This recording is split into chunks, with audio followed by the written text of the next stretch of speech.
How's it going? I'm Alex, ThatMan, Coach ThatMan to be exact, and welcome to the 10th step. Today we'll be covering the 10th step from the 12 steps and 12 traditions of Alcoholics Anonymous. I will be reading directly from the book, and I'll be giving my insight and my experiences with it, and trying to, you know, give my basically my what do you call it interpretation of it. All right, what's helped me? I am a recovering addict. I have 6 years and some change clean from drugs and alcohol. I've been very blessed to practice these principles, these spiritual principles in my life, apply them to the best of my capability to get me to where I'm at today. Today I am an entrepreneur, a businessman. um, I am a health coach, um, but that's not who I am, right? So, with these principles, I've been able to discover little by little more and more who I am and be able to apply these principles in my life to better the quality of my life and, in turn, the quality of the lives of those around me, the people closest to me. So, with that being said, I'm going to get right into it. And if you haven't been here before, please take a moment to subscribe, uh, hit the bell, notifications, the whole deal. Follow me on my Facebook and on my Instagram, and if you want TikTok. Really don't do TikTok much now. Might do it one day, but right now that's not my focus. My focus is just putting my story out there, so hopefully I can inspire people to change their lives. Because 4 months ago, I was very unhealthy. I celebrated my 6 year anniversary from clean from drugs and alcohol, and I realized how unsober I really was. So I made the decision to practice these principles once again, but towards my health. And today, in 4 months, I've lost over 110 pounds, um, and I feel amazing, right? I feel great. And I have people that, were inspired, and now I'm coaching them, and they're also on their path of optimal health. So if that's something you're interested in knowing what I'm doing, just reach out to me. You can email me at coachthatman@gmail.com. Or you could message me on Facebook, Instagram, or however you want to reach out to me, one way or the other. Just reach out to me and we can go from there. So, with that being said, if you haven't been here, I've been reading one step a day for the last 12 days of June 2021. So, today's June 28th, 2021, and we are on step 10. And it started off with step one, which is where we admitted we were powerless over alcohol, that our lives had become unmanageable. Step two, we came to believe that a power greater than ourselves could restore us to sanity. Step three, made a decision to turn our will and our lives over to the care of God as we understood Him. Step four, made a searching and fearless moral inventory of ourselves. Step five, admitted to God, to ourselves, and to another human being the exact nature of our wrongs. Step six, we're entirely ready to have God remove all these defects of character. Step seven, humbly asked Him to remove our shortcomings. Step 8, made a list of all persons we had harmed and became willing to make amends to them all. Step 9, made direct amends to such people wherever possible, except when to do so would injure them or others. And today, we're talking about step 10, which is continued to take personal inventory, and when we were wrong, promptly admitted it. This is a big one. This is a big one. I practice this all the time, all the time. And the cool thing about step 10, it is sort of like an extension of step 4. But now knowing yourself more and knowing your character defects and your your liabilities and your assets that you possess, you're able to be more clear and more intentional with practicing this personal inventory and being honest with yourself and making amends and doing all these things. So with that, um, step 10 is about, basically these are some notes on step 10. It's, can we stay sober and keep emotional balance under all conditions? Self-searching becomes a regular habit. Admit, accept, and patiently correct defects. The emotional hangover. It's a big one. When past is settled with, present challenges can be met. Varieties of inventory. So there's different ways you could take this personal inventory. Anger, resentments, jealousy, envy, self pity, hurt, pride all led to the bottle or to your misery, basically. Self restraint, first objective. And then insurance against big-shot-ism. Let's look at credits as well as debits. Examination of motives. So, with that being said, let me say hi to a few people. We are streaming this live, so if you're watching this later, just letting you know we're live. You can come join us on YouTube, and you can interact with everyone in the chat. What's up, Rebecca? What's up, Jen Sensei? Arigato. Sorry, that's an inside joke. What's up, Jill? How you doing? And then we got JJ from Big Barn. What's up, man? So with that, I'm gonna get straight into this, y'all. If you do want to catch up with any of the other steps, they are on a playlist on my YouTube channel. You can go back, listen to them at any given time, whenever you want, and it's a good thing. It's a good thing. And if you get yourself a book, you can read along and try to understand these principles and how you can practice them in your life. So again, this isn't just about addiction. Yes, it was written by and for alcoholics, but I wasn't an alcoholic. I was a heroin addict, right? At the end of it. At the end of the day, it's not so much about addiction. It's the principles that are talked about on here that, if applied to your life, will better your life and the lives of those around you. Okay? Purpose, happiness. That's what this is about. So, step 10, continue to take personal inventory, and when we were wrong, promptly admitted it. As we work the first 9 steps, we prepare ourselves for the adventure of a new life. But when we approach step 10, we commence to put our AA way of living to practical use, day by day, in fair weather or foul. Then comes the acid test. Can we stay sober, keep an emotional balance, and live to good purpose under all conditions? A continuous look at our assets and liabilities and a real desire to learn and grow by this means are necessities for us. We alcoholics have learned this the hard way. More experienced people, of course, in all times and places have practiced unsparing self-survey and criticism.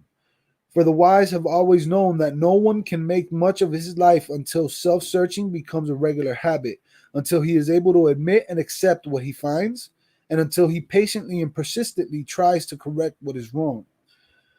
When a drunk has a terrific hangover because he drank heavily yesterday, he cannot live well today.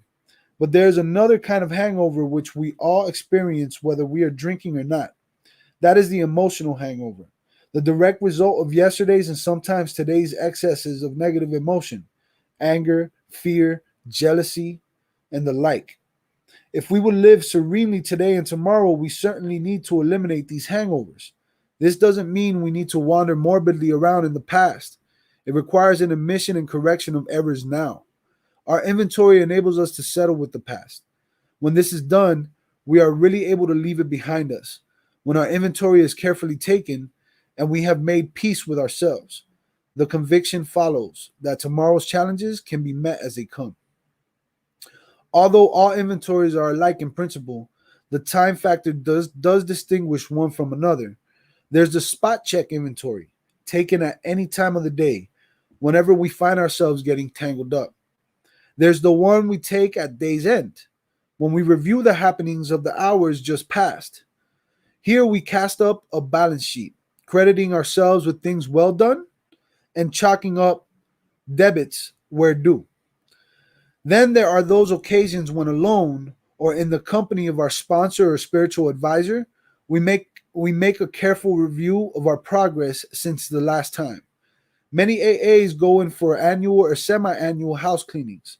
Many of us also like the experience of an occasional retreat from the outside world where we can quiet down for an undisturbed day or so of self overhaul and medication. Medication. Yeah, it is kind of like medication, self-overhaul and meditation. Aren't these practices joy killers as well as time consumers? Must AA spend most of their waking hours drearily rehashing their sins of omission or commission? Well, hardly. The emphasis of inventory is heavy only because a great many of us have never really acquired the habit of accurate self-appraisal. Once this healthy practice has become grooved, it will be so interesting and profitable that the time it takes won't be missed. For these minutes and sometimes hours spent in self-examination are bound to make all the other hours of our day better and happier. And at length, our inventories become a regular part of everyday living rather than something unusual or set apart.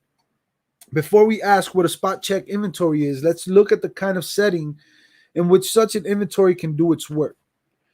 It is a spiritual axiom that every time we are disturbed, no matter what the cause, there is something wrong with us. If somebody hurts us and we are sore, we are in the wrong also.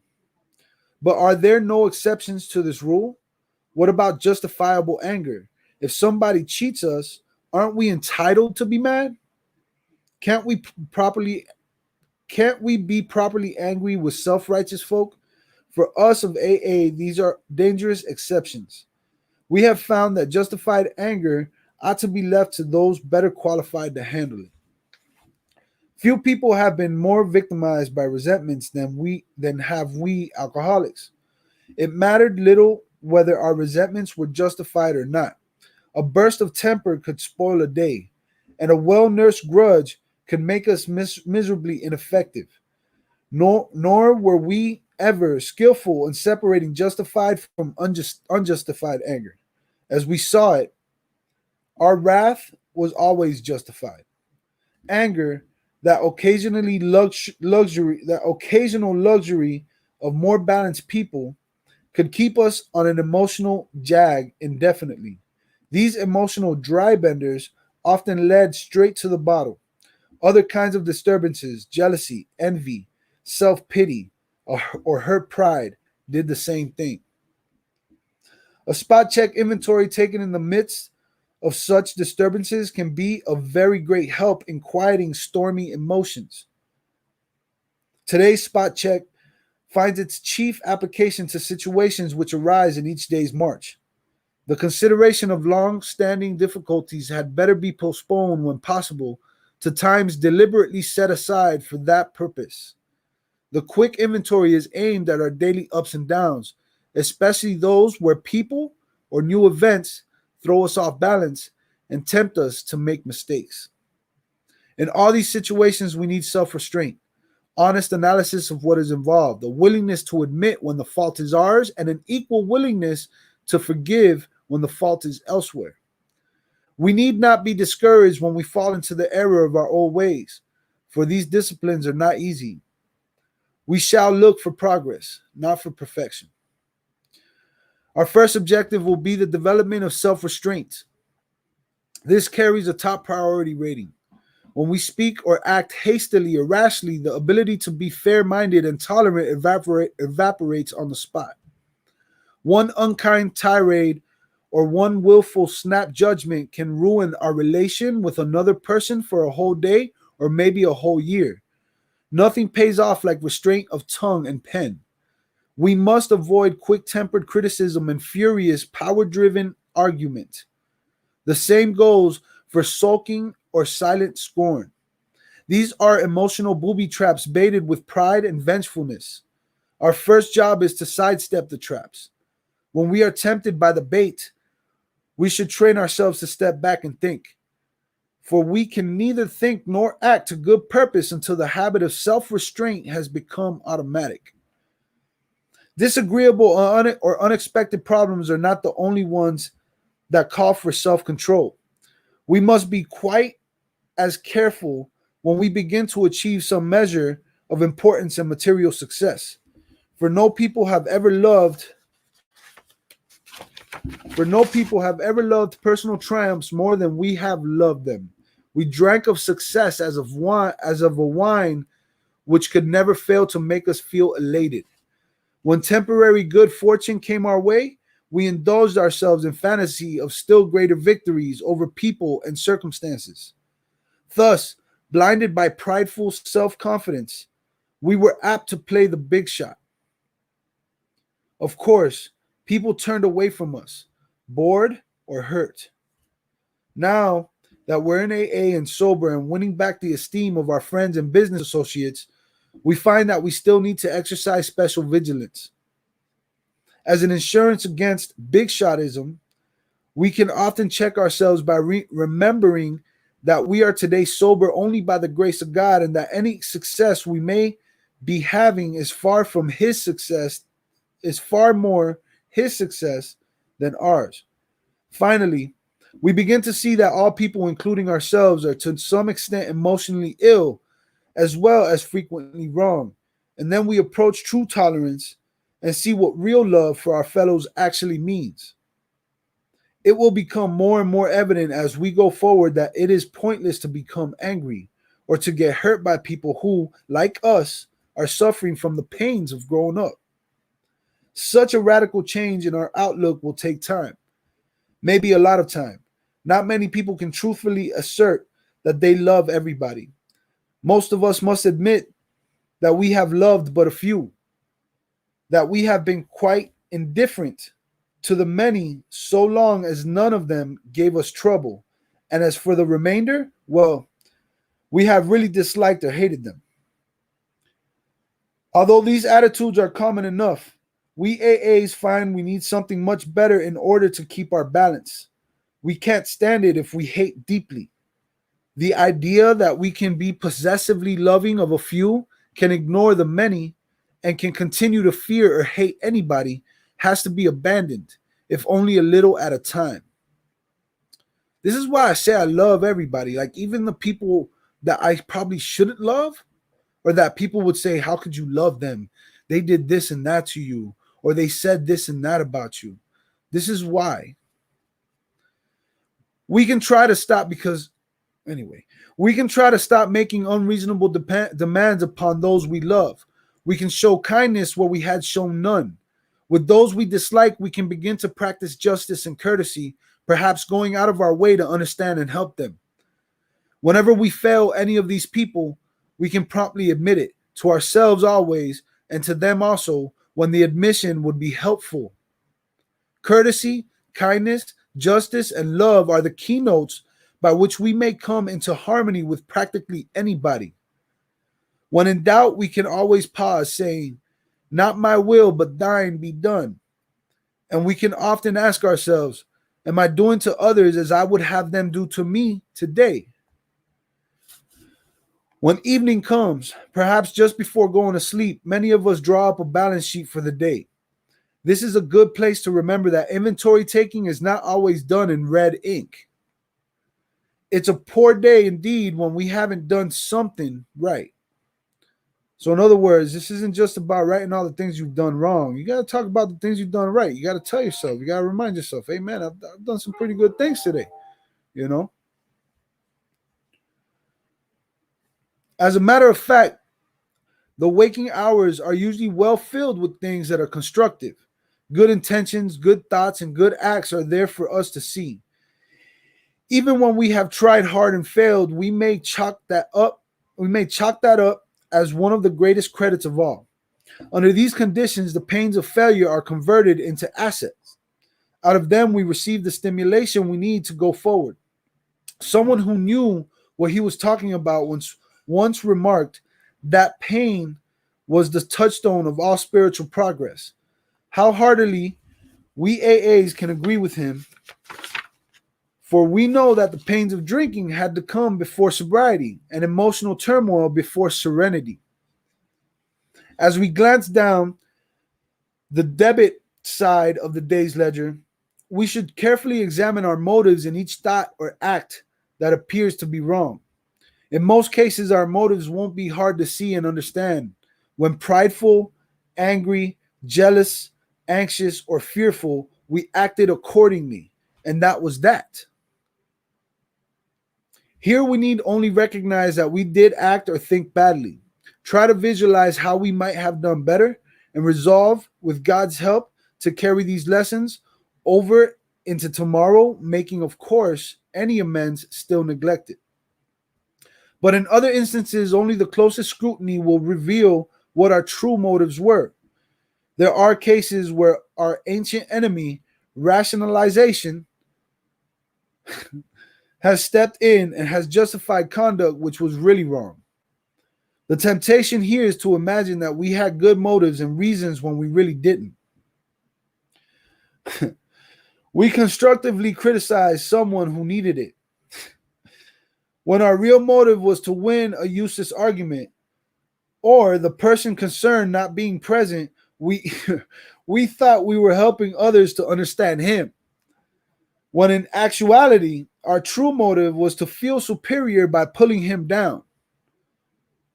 We sometimes hurt those we love because they need to be taught a lesson when we really want to punish. We were depressed and complained we felt bad, when in fact we were mainly asking for sympathy and attention. This odd trait of mind and emotion, this perverse wish to hide a bad motive underneath a good one, which is called ambition, permeates human affairs from top to bottom. This subtle and elusive kind of self-righteousness can underlie the smallest act or thought. Learning daily to spot, admit, and correct these flaws in the essence of character building and good living, an honest regret for harms done, a genuine gratitude for blessings received, and a willingness to try for better things tomorrow will be the permanent assets we shall seek. Having so considered our day, not omitting to take due note of things well done, and having searched our hearts with neither fear nor favor, we can truly thank God for the blessings we have received and sleep in good conscience. That was step 10, y'all. Short, sweet. I felt like just reading through it. I think the words say it all. I don't have to say much, but I'll end it with this. First, I'll say hi to a few people. Hey, Denise, how you doing? Good to see you. I'm not sure if I said hi to y'all yet. What's up, Reselling Rockstars? We'll be talking soon. I have a live at 4 p.m. that I was invited to, so I'm gonna be there. Susan, how you doing? And that's everybody. All right. So step 10 is very simple, but it could be complicated. As it was saying, we tend to look more into things than what we really need to be looking into them. All we really need to know is what our defects and what our virtues are, what our liabilities and what our assets are. We need to know what those things are about us. We need to know where they're at. And when we take this inventory of ourselves, whether it's throughout the day, whether it's at nighttime before going to bed, whether it's every 6 months, what you're looking for is to be just precisely exact, if that makes sense. You don't want to add more than what you need to. You just need to see where your defects and where your virtues were. You don't want to just focus on the fact that you might have been prideful. You also want to look at the fact that you might have been humble. You don't want to just focus on the fact that you were maybe greedy at times or throughout the day, but you also want to look at the times that you were generous. And you want to look at these things because this is how you'll find peace. You'll find peace by understanding how the day really went out so that you can in turn forgive yourself and forgive those who harmed you. Without being able to do this step, you're going to eventually fall into emotional turmoil. You're going to have days where you're frustrated, miserable, and then in worst cases, you will lead towards trying to fill up this void because of all these things that you're not aware of because you haven't paid attention to them. People always say, just forget it. It already happened. It's in the past. And there's truth to that. But before you can truly forget it, you need to address it with humility, honesty, fearlessness. You really need to search inside you. You need to see what it is that you can do to better your life so that you can forgive others, you can forgive yourself so that you can move forward. And I don't know if any of those words make sense to you. They do to me. If they don't and you have any questions, feel free to comment in the regular comment section. Let me know. And I check my comments. I try to check them every day. And if I see your comment there, you got a question or an opinion or comment, anything, I respond and I respond. So with that being said, that was step 10. Tomorrow we'll be going over step 11. I got two more steps to go. I've almost read through this entire book for you. Step 11 is where we sought through prayer and meditation to improve our conscious contact with God as we understood Him, praying only for knowledge of His will for us and the power to carry that out. So that's going to be tomorrow. Again, if you want to revisit any of these steps, there is a playlist on my YouTube channel. My YouTube channel is called ThatMan. It's hard to search now, but you could still find me under Fatman the Flipper, apparently. Or you could just click the link on the bottom on here on this description on Facebook, or you can just subscribe here on YouTube. And you can check out that playlist whenever you want. I recommend you get a book, whether you're an addict or not. Okay, I recommend you get it. Again, it's just a suggestion. It's totally on you. Whatever you choose to do is what you choose to do. I'm just trying to give you my time and my experience with this. This is part of my life. This is something that I hold on to. Am I perfect? Do I practice it every single day or every single moment, every single thought? No. But every single thought that I have a little bit more consciousness as to why I have that thought. Every single act that I commit, I have a little bit more consciousness as to why I act that way. Every single emotion that I feel, I have a little bit more consciousness as to why I feel that way. And I'm able to react or act accordingly because of that consciousness. I don't allow those things to affect me the way they used to. They do not lead me to drug addiction anymore. They do not lead me to drinking. They do not lead me to overeating. They do not lead me to any of those things. Falling in with bad relationships, overworking too much because I'm avoiding reality, or because I want more than I really need. It's not why I work so hard. I honestly don't get any sort of monetary gain from doing this. What, YouTube gives me 25 cents for this live? I don't care about that. It's not why I do it. So I'm Alex, that man. Hold on. Rebecca wants to know what channel. I'm gonna be on. It's either Cali Reseller Lewis or Lone Star Picker. They do a show, Mindful Merchants. That's where I'm gonna be. So just look up Mindful Merchants. I should have, or yeah, I don't have. You can go to my Instagram or my YouTube, Instagram or Facebook. You can see it on the stories. I added it to my stories because they put it in the stories. You can go check that out and go see me. We're gonna talk. We're gonna talk. I really don't know what about, but excuse me, we're gonna talk. So we tend to focus on the bad things that happened, says Denise. Yep. Yeah, it's what we're used to.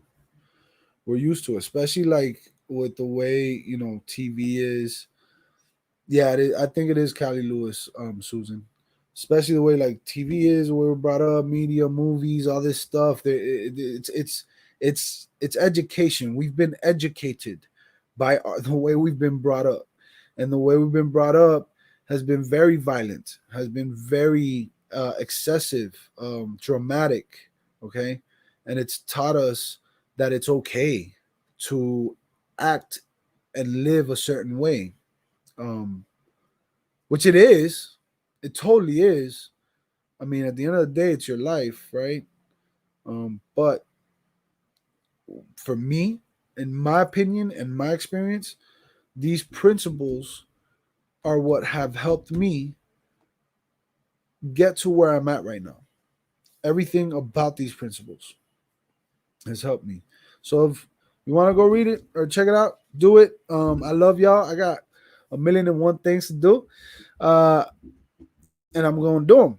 All right. I got some brownies I'm shipping out. If you want some brownies, if you already got them, if you already asked for them, they're coming your way. Especially if I messaged you this morning and I asked you if you want some brownies, for your address, then yes, you got your brownies coming real soon. Right after this, I'm going to go take care of that.